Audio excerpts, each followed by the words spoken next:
Kia's midsize Sorento SUV is a great blend of passenger space and efficiency. A new hybrid, which you'll see today, offers around 39 miles per gallon in the city, and the optional plug-in can drive up to 30 miles solely on electricity.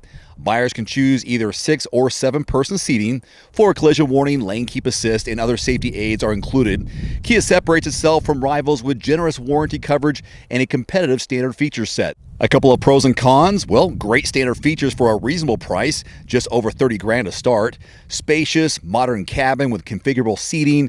Available hybrid engine gets superb gas mileage, as I mentioned. Best-in-class warranty coverage length. Cons, some rivals do offer a better third row and cargo space. Handling is secure but said not to be exactly sporty, and towing capacity is low for a midsize SUV. My friend and fellow YouTuber Scotty with a Girl's Guide to Cars, you can find a link to their channel below, so please subscribe, gives us a closer look at this redesign for 2021 Kia Sorento. So you're in the market for a family SUV, but you don't want the largest thing on the road? The 2021 Kia Sorento has just been redesigned, and it may have everything that you're looking for. Third row is standard. For the first time, it has center row captain's chairs, has a lot of great features and technology.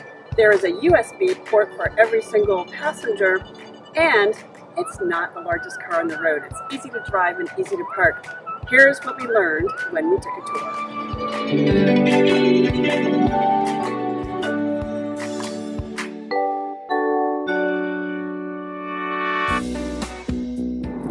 The Kia brand has undergone some design changes overall, and you'll see that in the Kia Sorento with the new Tiger Nose grille. It stretches all the way across the face of the car, and it's accented by these headlights, which are distinct with 4 separate bulbs, and then also with these daytime running lights. Also on the front of the Kia Sorento is a lower grille with air intake.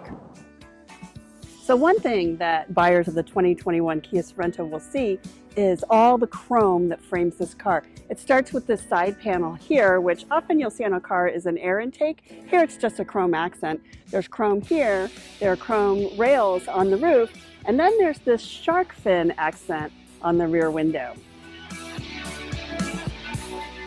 Kia made a lot of design choices on the rear of the Sorento that make it distinct as well.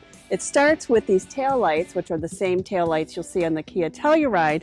And then down here, the lower bumper is framed by chrome. And then there are also these faux exhaust. This is a plate. This is not actually an exhaust pipe, but it kind of looks like a sporty exhaust pipe. The Sorento name is spelled out across the back of the lift gate. And then here you'll notice this is the EX, but it also is an eco hybrid, which, by the way, is running. Do you hear it?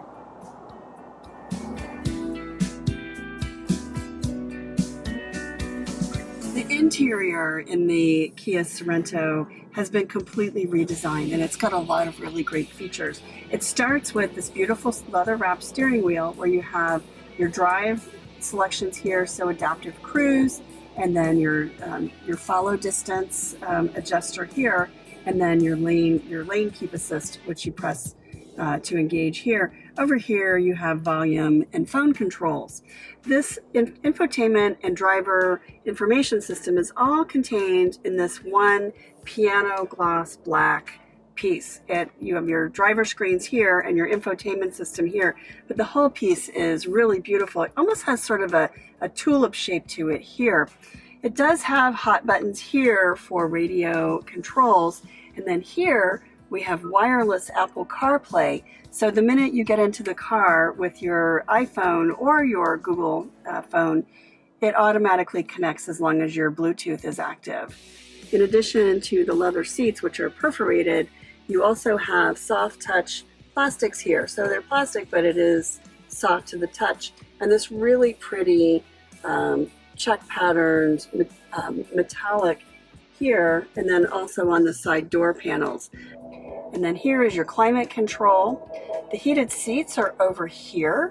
There are 3 USB ports plus a wireless phone charger. We are driving the hybrid, which has a dial gear selector. So with the foot on the brake, you can dial for drive, reverse, neutral. You can put it in park by pushing the button, or simply turn off the car and it automatically goes into park. Over here, next to the drive mode selector, you also have the Park Sense downhill descent control, which is great if you want to control your speed when you're going down a hill. Here is the parking brake, the auto hold, which you push, and then anytime that you engage the brake, it will hold the car until you hit the accelerator. And you can customize your rear view camera, which this really just allows you to see a close-up view of what's behind the car and save all those bicycles from certain death. Among the features that buyers will really love about the Kia Sorento is the Smart Trunk.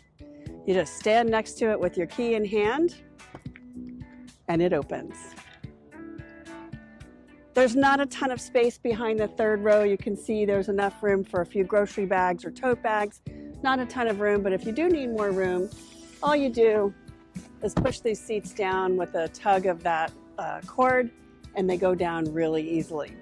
Some really nice features here in the cargo area are there are USB ports for the third row passengers. There's one here and there's one on the other side. And there also are buttons to fold the second row seats flat, just like that.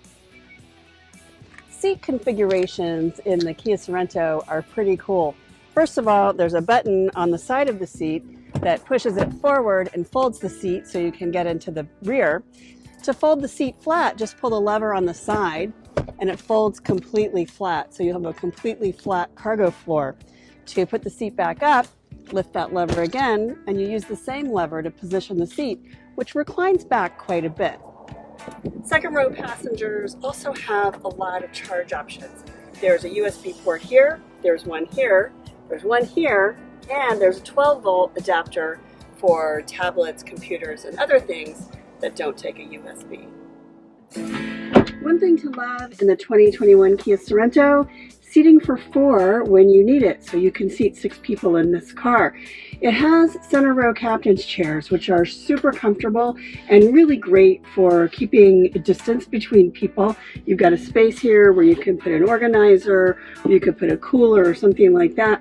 And then when you need it, you have third row seating for 2 passengers. And the area here between the seats actually makes it pretty easy to reach. All you have to do is this.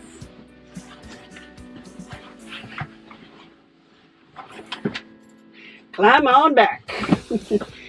Behind the center row captain's chairs, there's plenty of leg room. So my knees are up kind of high, but I'm not squeezed back here. And the seats are kind of low, so I've got plenty of headroom here.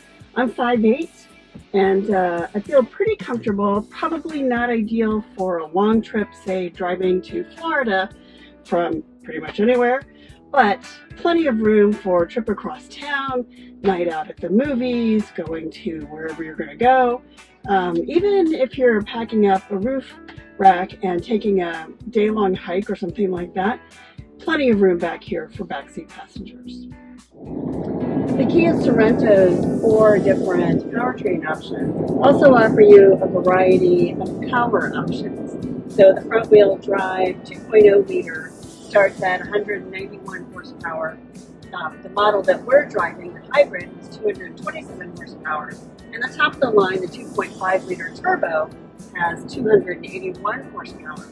At 227 horsepower, that may not sound super powerful, but you can put it in sport mode, and it's a little more responsive and gives you a little more oomph. And it also allows you to use these paddle shifters. For the 2021 model year, the Kia Sorento delivers a lot of features, a lot of design, and a lot of comfort for families looking for a mid-size SUV. Third row is standard, and for the first time it has captain's chairs, and you have the choice of a plug-in electric hybrid, conventional gas, or the X-Line Adventure version of the Kia Sorento. The hybrid we're test driving, about 37 miles per gallon. Pretty great for a family SUV. One final note, if you are in the market for a new vehicle soon, great. Connect with your local dealership and price and test drive at least 3 different vehicles. A vehicle's strengths and weaknesses can only be discovered when you are behind the wheel. My reviews can be good, but you need to test drive these yourself. Visit quotes.everymandriver.com, select the make, model, and your zip code, and you'll get invoice pricing in your area on those vehicles. Shop smarter with price quotes at quotes.everymandriver.com. Thanks for watching. Please click subscribe and give us a thumbs up. See you next time.